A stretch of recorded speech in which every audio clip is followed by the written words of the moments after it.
Abre-te, Sésamo! Sejam muitíssimo bem-vindos a esse último Abre-te, Sésamo da temporada. A gente vai conversar hoje, eu e a Cris Velasco, sobre simbologia na mitologia indígena com Cacá Verá. É uma grande honra. Oi, gente, todo mundo que está chegando. Oi, Fê, oi, Helene.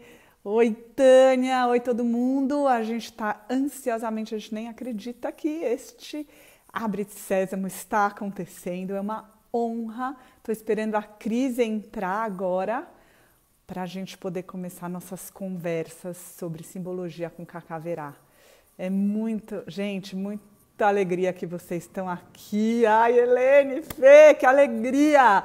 Américo, que bom que você nos ajudou. A Cris chegou. Vou chamar aqui a Cris. 1, 2 e já. Vai entrar com a gente. E começando este Abre-te Sésamo. Sésamo. Oi, Cris! Oi, Cris! Boa noite. Boa tudo noite, bom? tudo bom? E Cris, você tá Cris, você muda? tá muda. Tá. E agora? Ah, agora tá. Agora tá, Eu dá pus para te o ouvir fone bem. e fiquei muda. Tirei o fone e fiquei falante. Então vou ficar sem fone. Fica sem Mas, fone. mas tá muito baixo ou tá dando para ouvir Não, bem? tá dando para É? ouvir super bem. Ah, Antes estava então muda. maravilha. Então é para ficar sem nada. Ótimo. Eba. Ó, acabei de ver que Cacá Verá entrou. Eba! Gente, então acho que, né, Cris, já vou chamar. Sim, Gente, é com muita honra e muita alegria que todos vocês estão aqui, quem mais estiver entrando e quem estiver assistindo essa live gravado depois, que a gente vai convidar o Cacá Verá, que é educador, escritor, focalizador de imersões voltadas para a ecologia do ser, para processos de cura e desenvolvimento pessoal. É com muita honra que a gente convida Cacá Verá aqui no nosso Abre-te Sésamo. Vamos ver, mandei uma solicitação e aquela coisa. Sempre tem essa parte sim. técnica. Suspensão. Tá chegando. Que bom. Boa noite. Querido. Boa noite. Linda.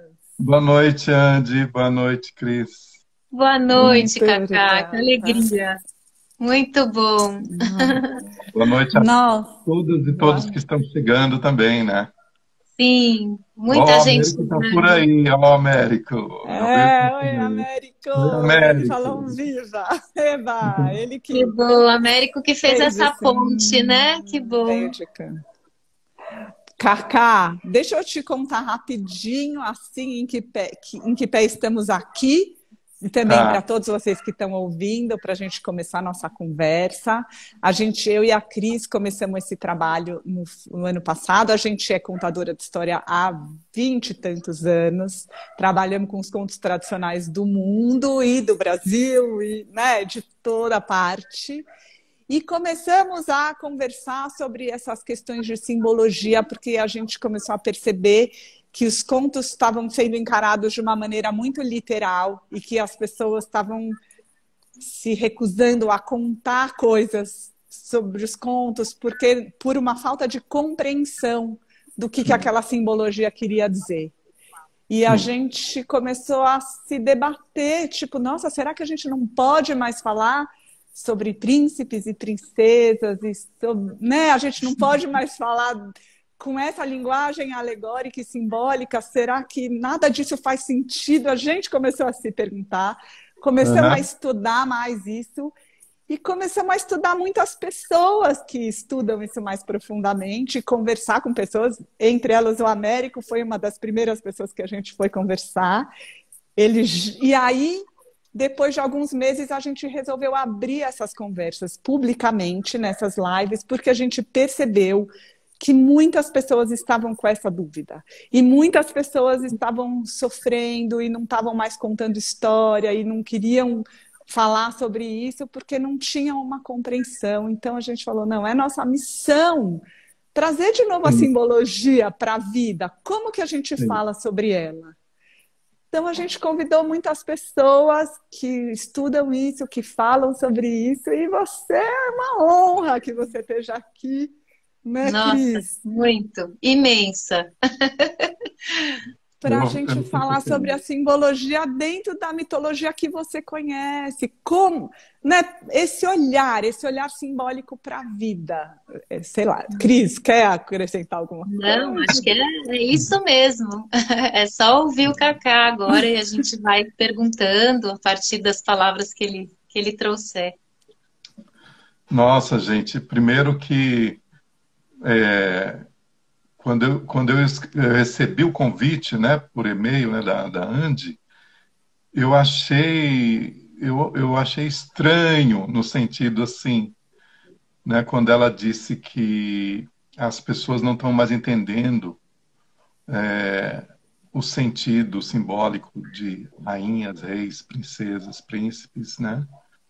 E ao mesmo tempo, para mim é uma honra, né, realmente assim, estar nesse círculo de narradores. Eu tenho muitos amigos assim, narradores, né? Narradores tradicionais, contadores de histórias, né? E é um ofício milenar, ancestral, né? Que persiste aí e é um dos ofícios, com certeza, assim, ancestral mesmo. Acho que mais o primeiro, talvez, ou um dos primeiros do mundo, com um papel que desde essa época continua o mesmo, né? O papel de elevar a consciência e o papel de alegrar a alma, né? Através do entretenimento, mas um entretenimento que leva sempre à elevação de consciência. E por isso, nas tradições indígenas, uma das ferramentas de cura do xamã, do pajé, é a contação de história. Contar história é uma medicina para a tradição indígena, né? Então, estar com vocês aí é muito honroso, Ai, né? que bom, Estar com que duas alegria, xamãs da arte da palavra. que bom. Kaká, eu queria, assim, só contar que eu acompanho seu trabalho desde 2001, quando você deu a primeira oficina lá na Casa Redonda, em Carapicuíba, e você justamente Uau! trouxe o mito guarani, né, de criação, Aham, e que foi mesmo uma experiência de cura para mim, né? É algo que eu aham. guardo no meu coração desde então. E também teve o canto para aquela jabuticabeira que não dava Sim, jabuticaba, e na estação seguinte ela ela frutificou, deu né? Então foi muito bonito, tudo que assim. ela precisava, um canto no ouvido Um dela. canto. Sim, sim, foi incrível, muito lindo. Os encontros também para celebrar a gratidão, acho que por 2 anos seguidos, né, que a gente Aham. fez lá. Depois outros encontros no Instituto Brincante, enfim, suas palavras são Sim, sempre sim. referência. Eu amo, nossa, eu amo o pessoal do Brincante. Sim. Incrível, um trabalho maravilhoso, né? Maravilhoso. Sim, eu tenho o prazer de trabalhar lá e sou encantada pelo trabalho também. Então, os caminhos vão se cruzando, Vão né? se cruzando. Sim.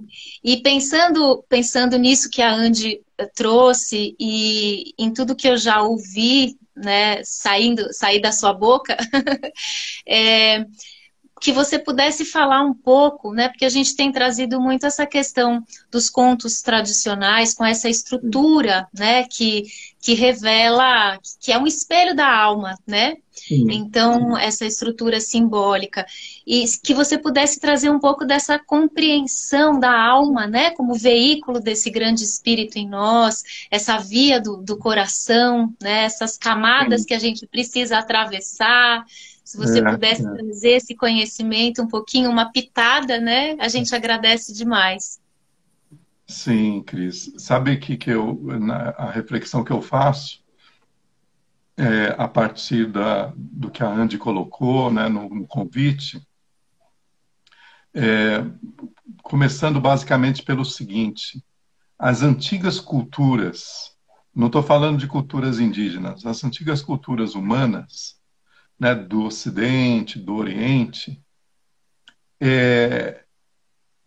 o que eu percebo é que esses contos mais tradicionais ligados a essas antigas culturas, que convencionou-se depois serem contos de domínio público, né? Mas, na verdade, nas suas origens, os primeiros narradores que colocavam, ou quem criou, aqueles que criaram, né, esses contos, tinha um determinado nível de consciência, no meu entender, mais integral, né? Ou íntegro ou integral, né, no sentido de integral no sentido de que a consciência integral, na minha visão, ela tem 3 aspectos assim despertos, com mínimo, né, de despertar, que é justamente assim o aspecto espiritual, o aspecto psicológico e o aspecto material, né? As 3 partes da consciência, né? São as 3 portas, né, da consciência. Então, os antigos narradores e contadores, os criadores dos contos, quando eles queriam transmitir uma determinada informação, eles transmitiam essa informação de maneira que essa informação pudesse ser compreendida espiritualmente, psicologicamente, né, e materialmente, e também no seu aspecto externo, no seu aspecto exterior, né. O que aconteceu é que, com o passar do tempo, a sociedade humana como um todo foi ficando cada vez mais material e cada vez menos espiritual. De modo que os contos mais tradicionais, os contos sagrados, hoje, possivelmente, quando eu escuto a Andy, né, falando, possivelmente, então, as pessoas ficam apegadas na casca da história, né, no aspecto material da história, nos conflitos que sim, são os conflitos que toda história tem o seu antagonismo, o seu protagonismo e seus conflitos, porque isso é a base, né, de uma história, e tem uma certa dificuldade de ter um nível de compreensão ou um nível de leitura nessa dimensão psicológica, nessa dimensão mais profunda, e tem uma dificuldade ainda mais de compreender na dimensão espiritual de um conto, né? Uhum. Então, assim, quando a gente pega, por exemplo, uma história que tem um personagem, um príncipe e a princesa, né, que são personagens clássicos dessas épocas aí, né, antigas aí do Ocidente. Boa parte dessas histórias, o príncipe e a princesa são metáforas, né? São o dragão, o príncipe, a princesa, esses personagens, né? O bandido, o mocinho, o bem, o mal, o dragão, o príncipe, a princesa, né? São personagens, estou citando assim, esses personagens tradicionais. Então, se você olhar só pela história, independente do conteúdo, né, mas pelos conflitos externos e tal, você vai ter uma leitura X, né? E essa leitura vai seguir um padrão de acordo com as crenças de quem escuta. E isso vai causar alguns impactos, né? Mas esses personagens aí, a maior parte dessas histórias, esses personagens são arquétipos, né? Eles são símbolos, né? Eles são arquétipos, são símbolos de um determinado objeto e objetivo de quem sonhou, criou essas histórias, para fazer com que o homem entendesse sua dinâmica psíquica, sua dinâmica interna, né? Do feminino, do masculino, das forças involutivas que operam em nosso interior, das forças evolutivas que operam e como lidar com elas. Então, esse sentido mais simbólico, arquetípico, mais psicológico, ele foi perdido, né? Ele foi dispersado, foi perdido, né? Possivelmente, no século XX, a partir dos anos 50, com o Jung, né? Com os estudos do Jung, do Campbell, desse pessoal que começou a estudar arquétipo, simbologia, eles procuram resgatar esses sentidos psíquicos, né? Dessas histórias. Mas a maior parte da sociedade não conecta com essa camada, né, de percepção. E, além disso, tem um sentido espiritual dessas histórias milenares, que aí a sociedade contemporânea hoje já perdeu mais ainda, né? Então, eu acho que esse é um problema atual, né? Esse é o problema. Por outro lado, gente, olhando assim, né, para os nossos tempos contemporâneos, né, os nossos tempos, é claro que esses representações aí, de alguma maneira, para por exemplo, as culturas americanas, da América, aqui Brasil e as demais partes, os demais países da América do Sul, América Central, América do Norte, os nossos arquétipos são outros, né? As nossas personagens arquetípicas são outras, né? Porque aqui não teve príncipe, princesa, mas eu não estou dizendo com isso que diminui o sentido de uma história de príncipe e princesa, por exemplo, né? Não. Dizendo assim que aqui a gente tem uma questão que eu tenho abordado assim em alguns encontros, que diz respeito a uma necessidade do resgate ou da restauração dos nossos territórios imateriais, né? No Brasil, desde o século XVI para cá, né, os nossos parentes, toda uma diversidade de culturas milenares também, perderam seus territórios e muitas culturas deixaram, inclusive, de existir, né? Mas não só os seus territórios materiais, que foi perdido, mas também os seus territórios imateriais. O que é isso? Justamente assim, os contos, as narrativas, as cosmovisões, que estruturam o modo de pensar de determinadas culturas, que ajudam, que servem como alicerces para conectar com essas dimensões lá das camadas mais sutis, né, mais altas, das camadas espirituais. Então, nós temos esses desafios, gente. Nós temos o desafio, primeiro, né, de ampliar, né, ampliar a consciência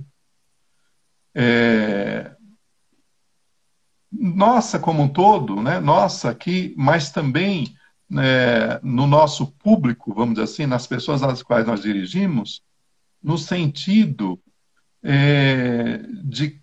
de fazer com que essas pessoas passem a ter um interesse pelo seu interior, né?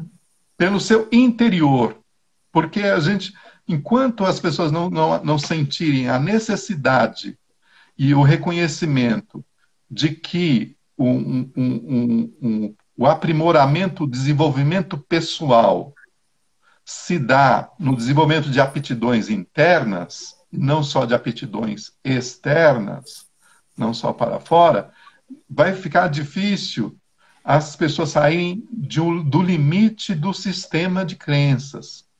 Porque o que dificulta, né, é justamente aqui o limite dos sistemas de crenças.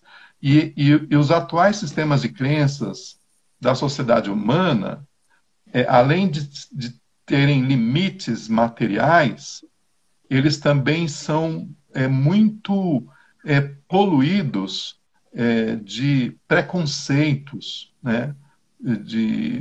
Dos mais diversos preconceitos, né?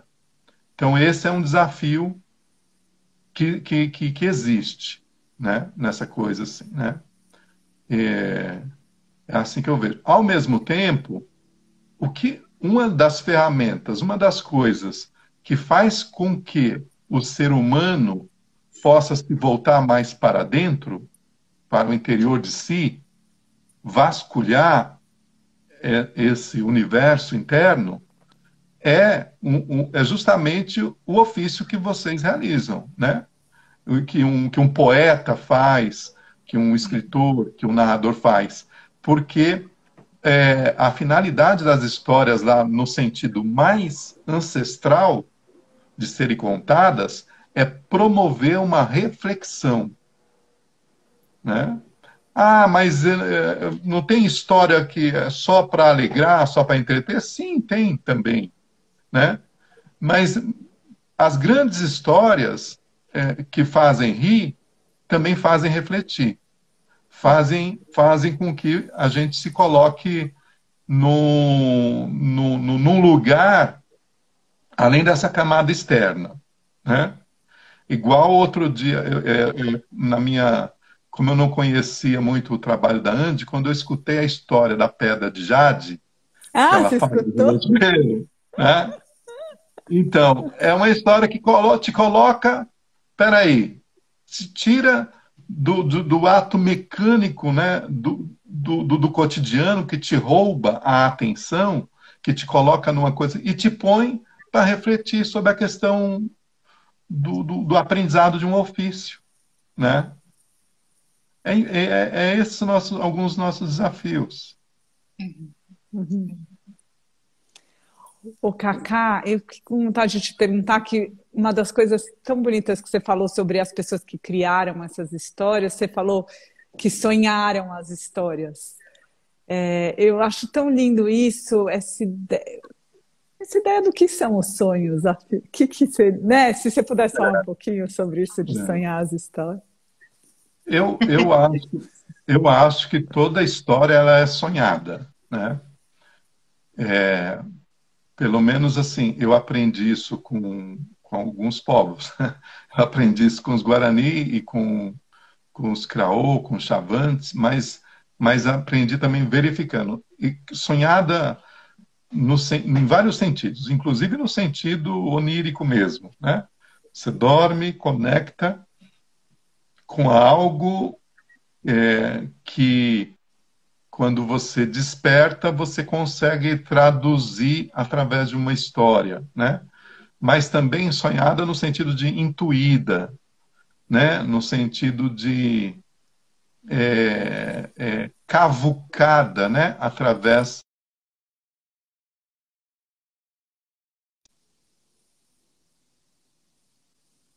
nesse sentido, né? E aí, quando uma história é sonhada, seja oniricamente, ou seja através da intuição, dos insights que tem, para mim, ela vem de um lugar que é essa camada espiritual, que é essa dimensão espiritual, né?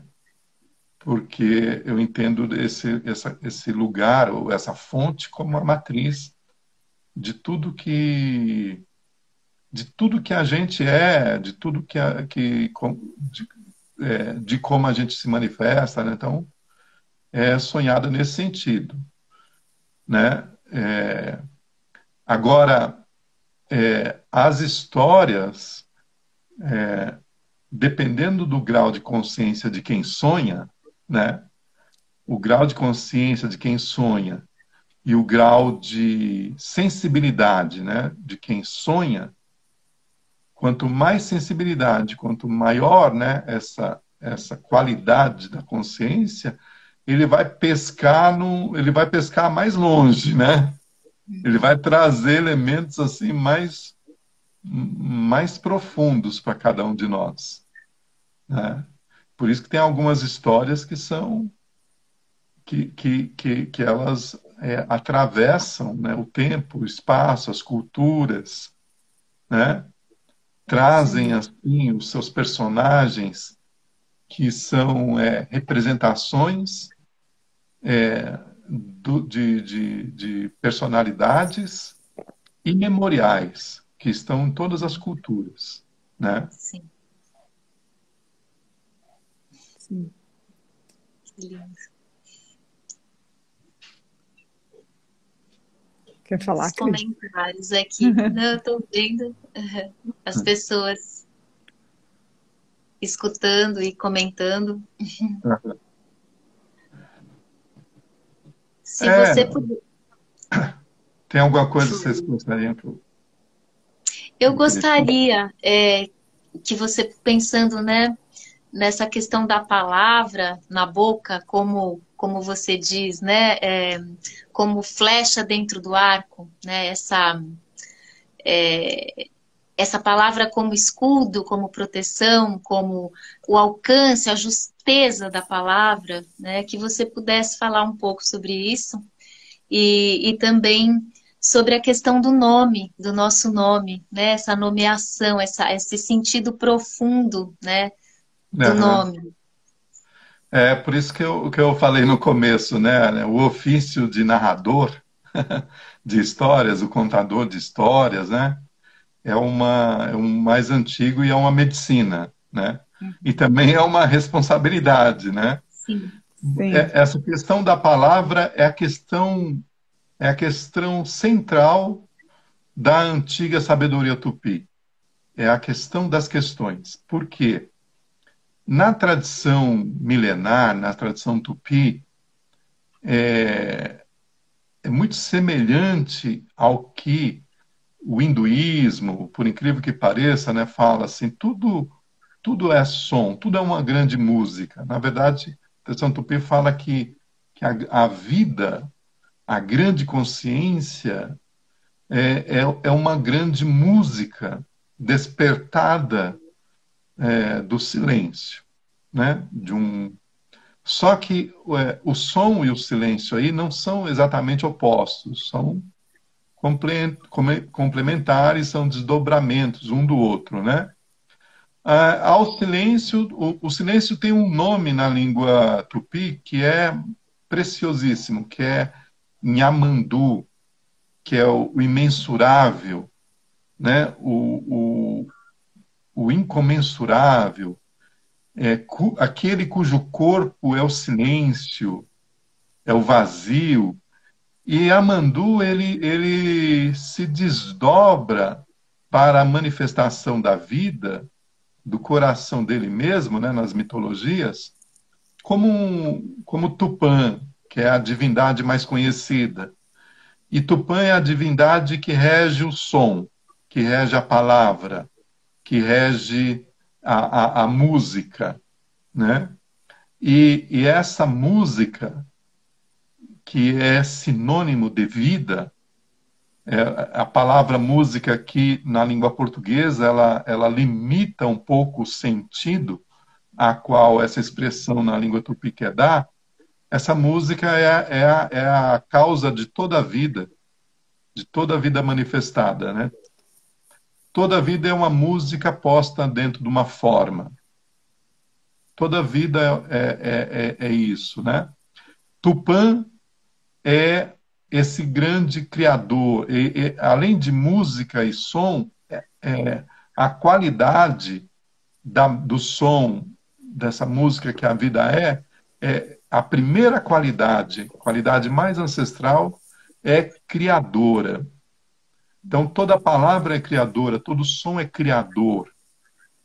E aí está a beleza e o desafio, né, desse mistério que é a vida. Porque, num determinado momento, Tupã, né, o grande som, o grande todo, ele, através dos seus cantos, através das suas palavras, ele cria mundos e entre os mundos ele cria, nessa mitologia, o ser humano, que é chamado de Tupi, né? Eu sempre costumo falar que a palavra Tupi, que hoje é usada como denominação de uma etnia, no sentido etimológico dessa palavra, não é a denominação de uma etnia, é a denominação do ser humano, né?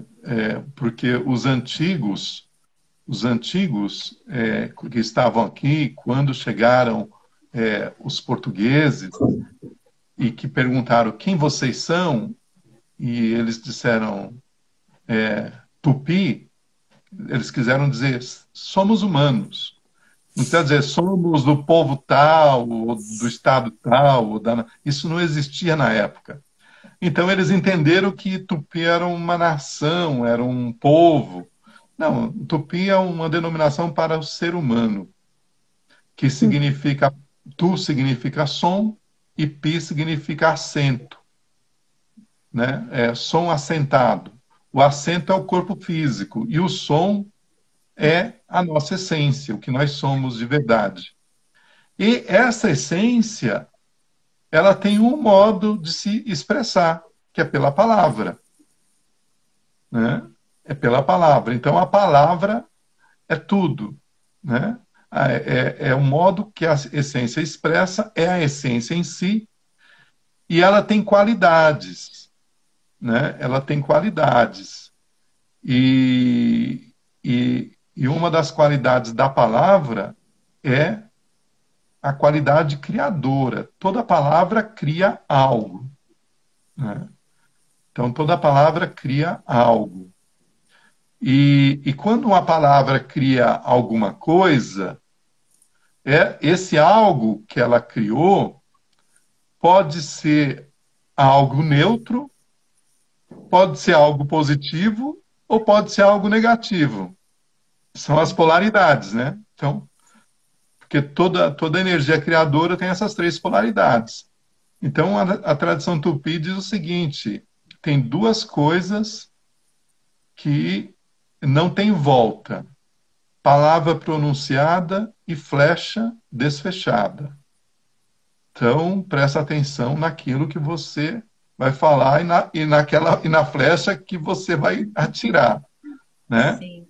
E essa questão da palavra é a base de tudo, porque quando eu falo palavra, eu não estou falando só da palavra falada, né? Mas dessa emanação vibratória que acontece através da nossa expressão, que pode ser pela palavra, que pode ser pelo pensamento, que pode ser pelos sentimentos, né? Porque essas portas, essas três coisas que eu falei, são as três portas de expressão, né? O pensamento, o sentimento e a palavra falada. São as três portas de expressão. Então, a palavra pode criar realmente coisas boas para nós mesmos e coisas ruins para nós mesmos e para os outros, né? Através simplesmente de ser pensada, né? E aí que as histórias, elas existem, né? As histórias mais ancestrais, elas existem como uma maneira de educar, né? Educar o ser humano para adquirir e aprimorar sua capacidade reflexiva, refletir algo de dentro, né? Reflexão vem daí, refletir algo de dentro, porque quanto mais domínio reflexivo ele tem, mais qualificada é a palavra que ele fala, né? Melhor qualificada vai ser a palavra, né? E a palavra, ela tem uma coisa, né? Que ela é tudo isso aí, né? Ela é co-criadora e ela é magnética, né? Ela é magnética, né? Quando você fala, por exemplo, eu, quando você usa a palavra eu, você está magnetizando tudo que vier para você na palavra seguinte que você disser. Porque depois o que vem depois do sujeito? Vem uma qualidade, vem um adjetivo, vem um substantivo e vem uma ação, vem um verbo. Então, depois que você falar eu, presta atenção o que você vai qualificar, que adjetivo você vai dar, né? Muito bom. Que substância, que substantivo você vai dar para a palavra e que ação você vai dar para ela. Porque depois você fala eu, meu... Já era. Ai, que lindo. Você sabe, só me lembrou aqui uma coisa, toda essa sua fala, que uma vez eu fui numa aula de português, de gramática, de uma professora que eu achei muito incrível, e ela estava estudando justamente, ensinando substantivo, e ela contou como ela ensinava, que ela falava que tinha um rei, e esse rei dava nome para as coisas. E ela convidava as crianças para irem dando nome. Então as crianças traziam uma coisa e o rei falava, caneta. Sabe? E depois ela falava para os alunos, então, eu queria apresentar para vocês, esse é o rei substantivo, aquele que dá nome às coisas. E eu, quando eu assisti adulta, eu falei, eu nunca soube que o substantivo era rei. Onde que eu tava? Que beleza esse nosso poder, né? A gente tem que de pensar novas exatamente. Coisas. Porque quando a gente fala substantivo, é substância. Você está substanciando algo. Você está dando um poder para algo, né? E isso às vezes a gente dá poder para cada besteira. Pra quê, né? A gente gasta nosso poder à toa. Pois é. E as qualidades, né? E o adjetivo, né? Aí pronto. Aí você põe uma qualidade e depois você põe o verbo para correr atrás. Põe o verbo para correr. Lá vai ele. Então, né, as histórias, as tradições orais, as narrativas de ficção, né, elas lá em épocas remotas, elas acontecem para possibilitar a gente aprender, né, a calcular e ver o resultado das ações, né? Das ações.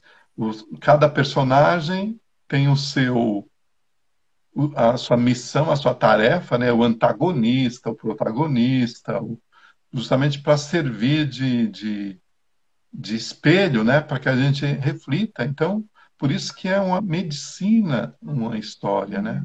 Uma história, claro, uma história bem criada e bem sonhada, né? E, consequentemente, uma história bem narrada, né?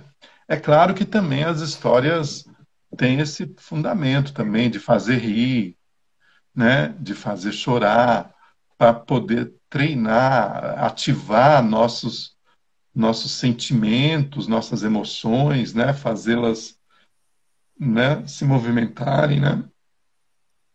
Mas a humanidade de hoje perdeu a capacidade de leitura das várias camadas de toda história, né? De qualquer história, né? Ficou com a leitura rasa, né? E para alguns, além de ficar com a leitura rasa, ainda ficou com a leitura distorcida, né? Porque às vezes a questão de ter uma leitura rasa não é nenhum problema, né? Os mestres, eles falam que cada história tem no mínimo 72 leituras possíveis, né? Então o problema não é você ter uma leitura diferente do outro. O problema é você ter uma leitura distorcida, né? Baseada em limitações, né? De crenças, né? Sim. É essa a questão também, né? O Cacá, agora eu estava também lembrando aqui do Yanderuvuçu, quando começa a nomear e as coisas vão se criando. Sim. E te ouvindo falar, né, pensando que como a gente não se dá conta que a gente vai criando mundos com a palavra. Eu acho que a gente, contador de história, a gente se dá conta porque a gente vê essa mágica acontecendo na hora que a gente conta a história. Tem uma coisa que eu acho a mais incrível, que é que o tempo para, sabe? Quando você começa a contar a história, né? Você pode estar conversando e tal, e de repente o tempo para. E ali acontece uma mágica da criação dentro do imaginário. Mas, no geral, a gente não se dá conta. Mas eu te ouvindo falar, fico pensando, não, a gente está criando esses mundos o tempo inteiro. Quando a gente fala, quando a gente pensa, quando a gente sente, né? O tempo inteiro. E toda a história cria um campo, né? E esse campo cria um universo próprio e a gente entra nesse universo, né? Às vezes com a ajuda de alguns elementos visuais, externos, mas uma boa história você nem precisa de elemento externo, né? A narração por si só já cria, né, aquele campo, as histórias ganham o seu vigor e os personagens eles realmente existem ali naquele campo, naquele lugar e fazem aquilo que estão ali sendo narrados, né? Tem alguns filmes, assim, que eu lembro vagamente, assim, de histórias que são contadas onde os personagens saem dos livros, saem das histórias e ocupam o mundo, né? E isso daí é uma metáfora, né, ficcional, mas que isso acontece de alguma maneira assim, né? No nosso campo, né? E o que é interessante de refletir também é que nós fazemos isso com todas as histórias, inclusive com as nossas histórias pessoais, né? Com as nossas histórias vividas e com as nossas histórias imaginadas, né? As nossas histórias pessoais, né?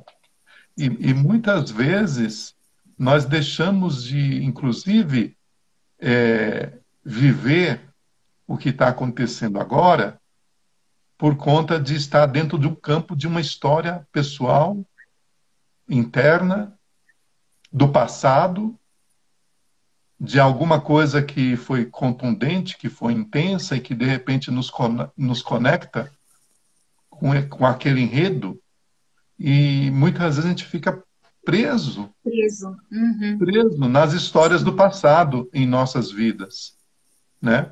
Existem alguns pajés, contadores de histórias, que eles utilizam as histórias, suas narrativas, para içar como um gancho o passado em que o outro está preso na sua própria história, para que ele possa viver, né, o real do agora, né?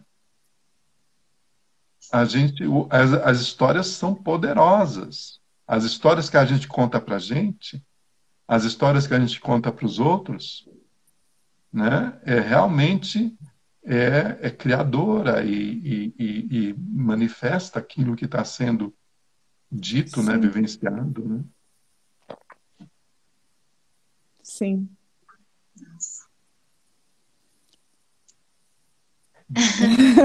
A gente fica assim meio paralisado. A gente fica querendo ouvir para sempre.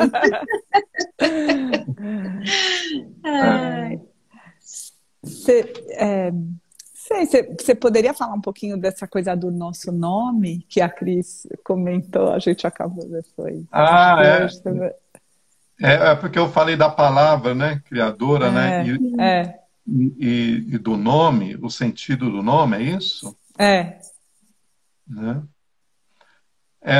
Bom, na tradição tupi, né, é a tradição que eu me remeto, né, é, como é que eu vou explicar?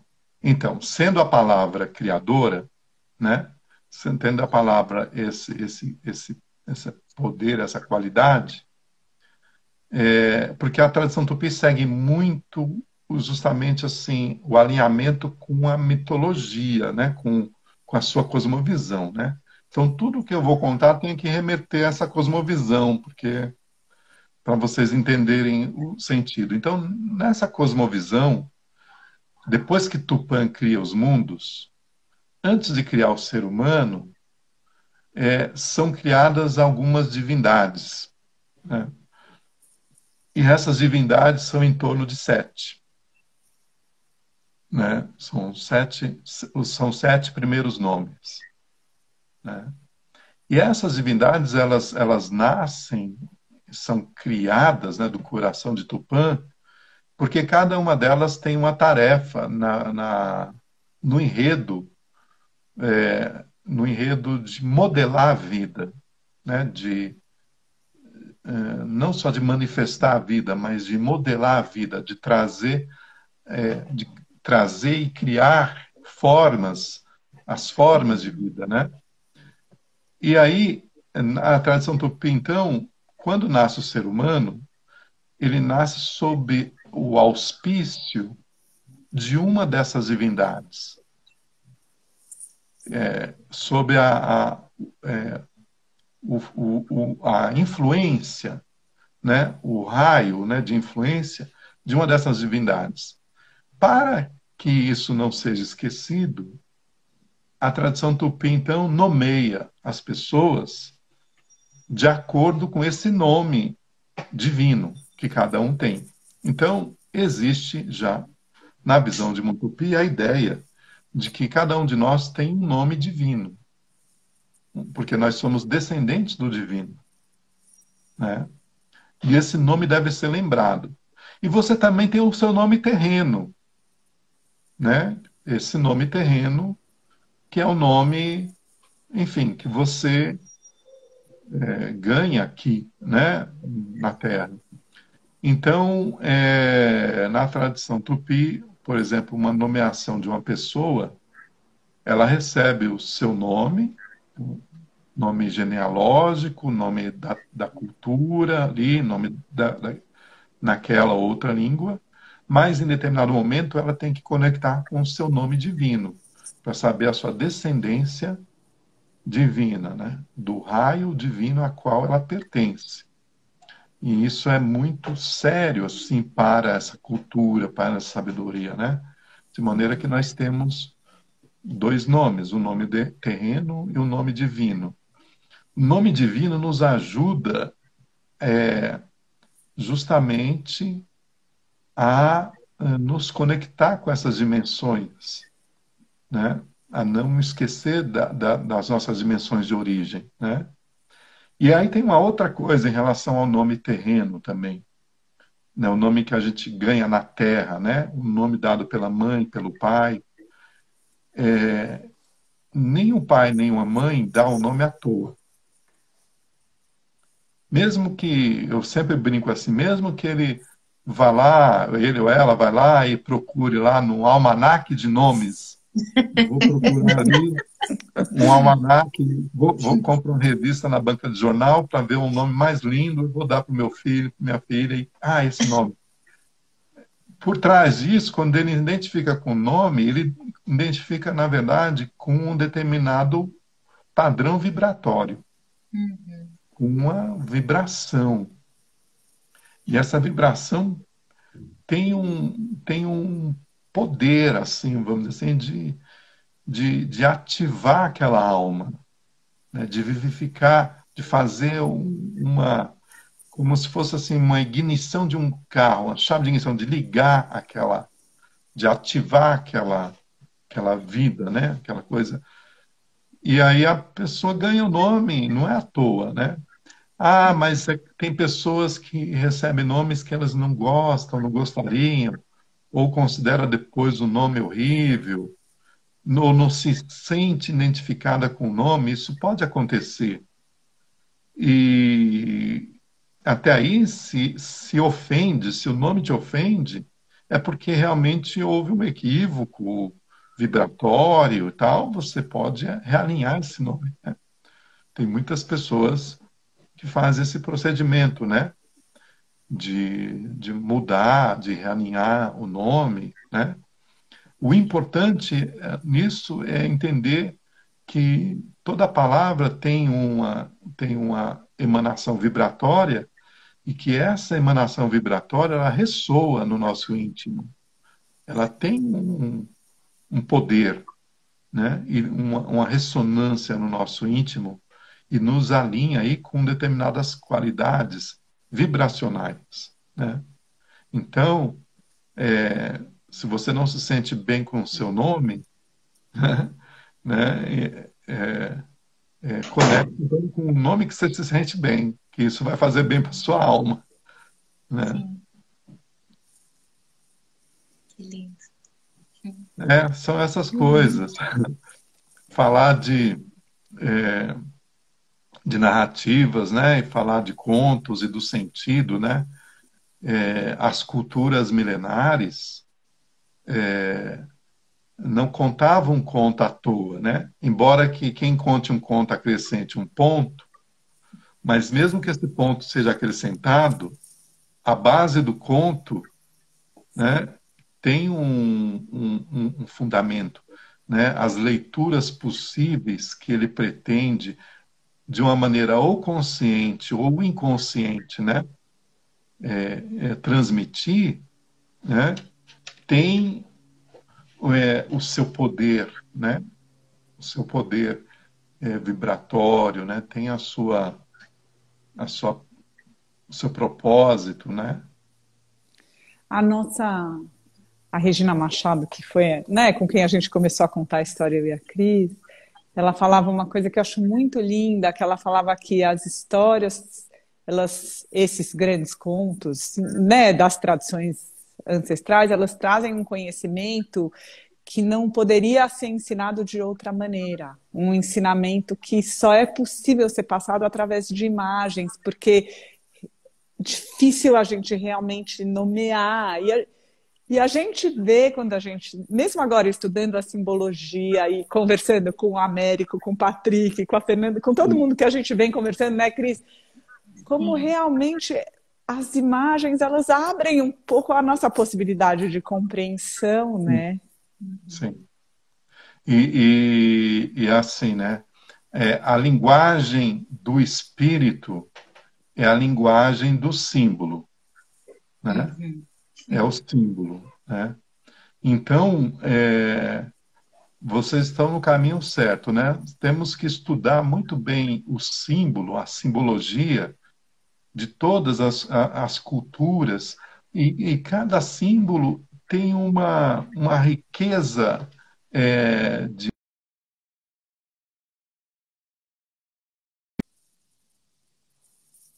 Ixi. atuar em nós, no nosso interior, né? Então, por isso que requer estudo, né? A linguagem mais profunda é a linguagem simbólica, né? Quanto mais a gente entender de símbolo, mais a gente vai ter condição de falar para a alma e falar para o ser, né? E aquelas pessoas às quais nós dirigimos que não sabem de símbolo, não sabem simbologia, mas se você fala sabendo o que você está falando, que está transmitindo, vai tocar Vai e vai tocar. conectar, né, com o Sim. íntimo delas, com aquilo que é necessário tocar, né? E o símbolo ele transgride qualquer preconceito, né? Ele transcende qualquer limite, né? Ele vai realmente no lugar da alma, no lugar do espírito, que é o lugar onde estão depositadas aí as memórias e a energia, né, da sabedoria que deve ser ativada, né? Os grandes narradores, as histórias que eles contam são parábolas, são metáforas, são simbólicas, são arquetípicas e falam para a gente em muitos níveis, né? Existem histórias que são traduzidas até hoje, dando-se a elas as mais diferentes interpretações, e cada uma dessas interpretações fazem sentidos profundos. Aquele que eu disse, né? Tem muitas leituras e essas leituras, elas fazem sentido, né? São histórias que têm uma estrutura simbólica, né? Bem ancorada, né? Então, as histórias do Rei Arthur, né? Que fala muito do masculino, né?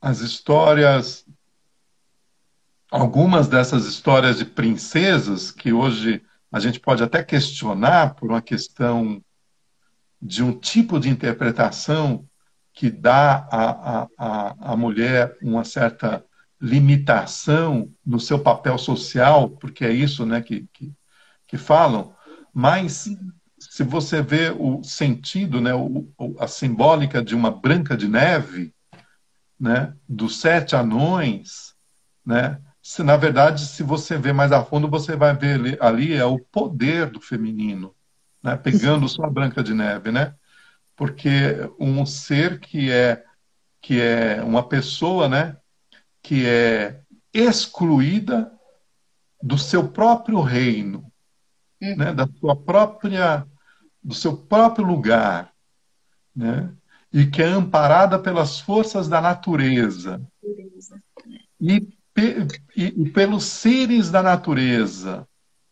E esses seres da natureza resgatam a autoestima, o valor, o serviço, e aí ela retorna e enfrenta o que ela tem que enfrentar, né? Dependendo da leitura que a gente faz, a gente pode ver uma leitura não de uma mulher débil, né, do feminino, ao contrário. Então, porque o símbolo dela, a simbologia dela é bem forte, né? Sim. Agora, assim, aqui no Brasil, nós precisamos também resgatar, né, o Irapuru, o Curupira, né, a Cuca, né?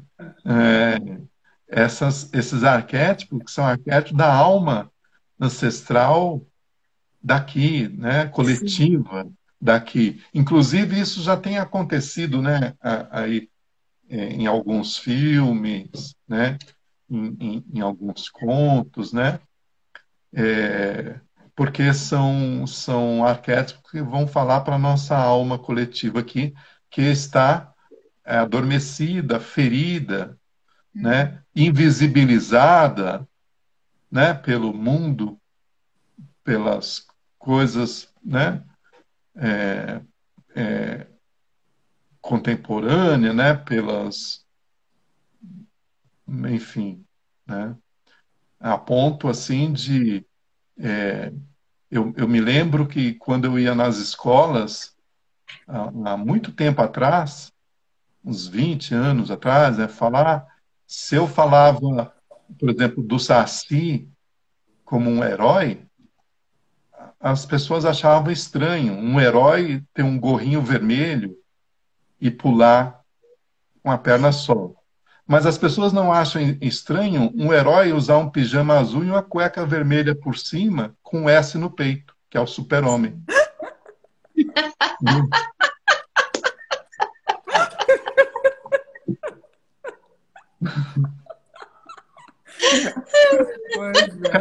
O cara tira a roupa, fica de pijama azul com a cueca por cima e voa.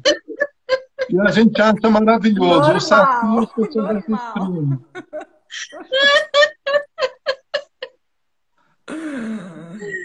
Sim. Um dia talvez eu vá ver as grandes produções de Hollywood produzirem esses heróis, assim, o Saci, em altas bilheterias, Maravilhoso. mostrando, É. Muito bom. né? Não tem os Essa imagem Vingadores. do pijama com a cueca vermelha, eu Nossa, vou ficar com ela. nunca mais vou esquecer também. Mas o que é o super-homem, o uniforme super-homem? Um cara é isso, né? Tem todo o poder do mundo, mas se ele vê uma pedrinha verde, capa com ele. É verdade.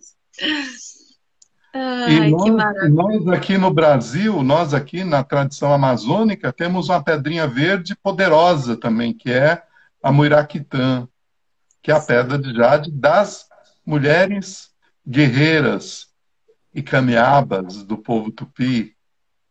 Então, assim, esses arquétipos, estou brincando assim, mas porque esses arquétipos, eles têm tem uma simbologia a ser estudada, Sim, né, resgatada, restaurada, né, que pode ser um pouco mais interessante do que o pijama azul do com Super-Homem, certeza. Com certeza. né? Com certeza. Enfim, Muito obrigada. Ai, Ai, que que bom. maravilha. Nossa, muito, muito. Puxa, acho que a gente vai precisar ir encerrando, é isso, Andy? Acho que Que sim. pena. Ai, podia encerrar com um canto, Cacá. bom, pensei que você estivesse falando do Homem de Ferro, o que eu acho dele.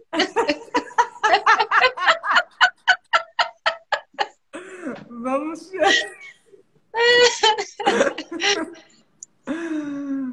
Sim.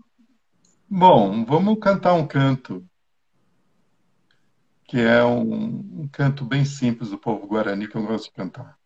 Oremarota, Parauá, Uruauã, Taquareporã, Hey JJ, Hey JJ, Hey JJ, Oremarota, Parauá, Uruauã, Taquareporã, Hey JJ, Hey JJ, Hey JJ. Uma canção que está dizendo que nós estamos indo por uma trilha em direção ao grande oceano da sabedoria.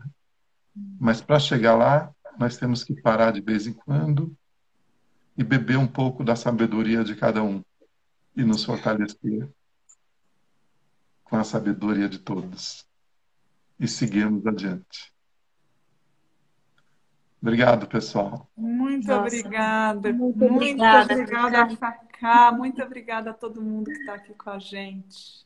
Gente, essa live vai ficar salva aqui nesse perfil. Sim. Divulguem, escutem essas palavras. Cacá, muito obrigada mesmo por estar aqui com a gente. Falando sobre Obrigado. Precioso, muito precioso. E que venham novas histórias. Sim, sim. E a gente vai dar uma pausa, né, Andy, no nosso Abre de Sésamo para preparar um próximo ciclo de encontros. Então, a semana que vem não tem, a gente vai avisando, né, sobre a retomada do próximo ciclo. Sim, sim. Que esse foi muito especial mesmo. Terminou com chave de ouro. Chave de ouro. Maravilha. Boa noite, gente. Fecha-te, Sésamo. E até breve. Muito grata, Cacá.